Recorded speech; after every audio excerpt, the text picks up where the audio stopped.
minutes of the theater seat.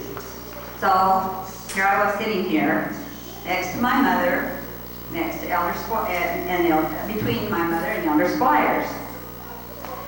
I just put my arm up on that armrest, and at the same time he put his arm up on that armrest.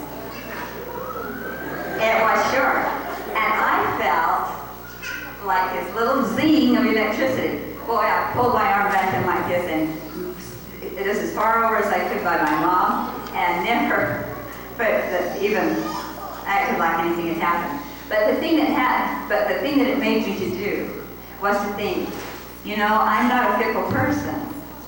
And I had not been like one of my friends. She was in love with one boy 1 week, and 2 weeks later I'd say, Viva, who are you in love with this week? That wasn't the way with me. I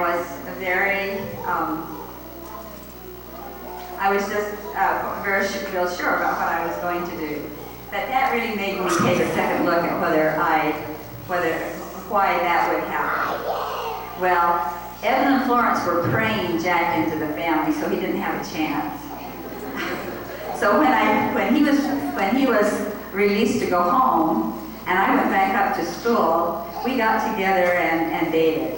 And he was in Logan, and I was in Provo going to school. And that was his home, Logan, Utah.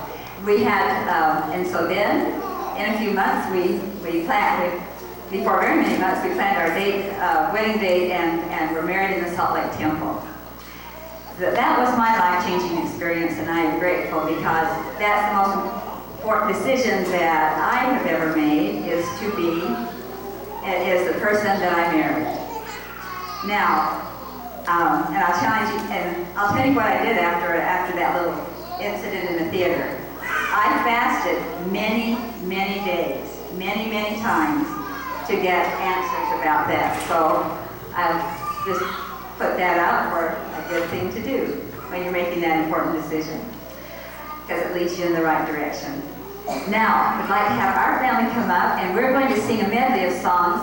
It's going to be the U.S. Air Force song, then Come Come Ye Saints, and then we have a family tree.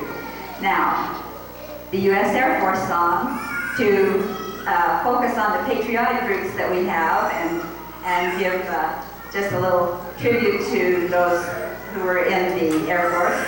And then Come Come Ye Saints because of our pioneer heritage. And then we have a family tree to end with. Following that, we'll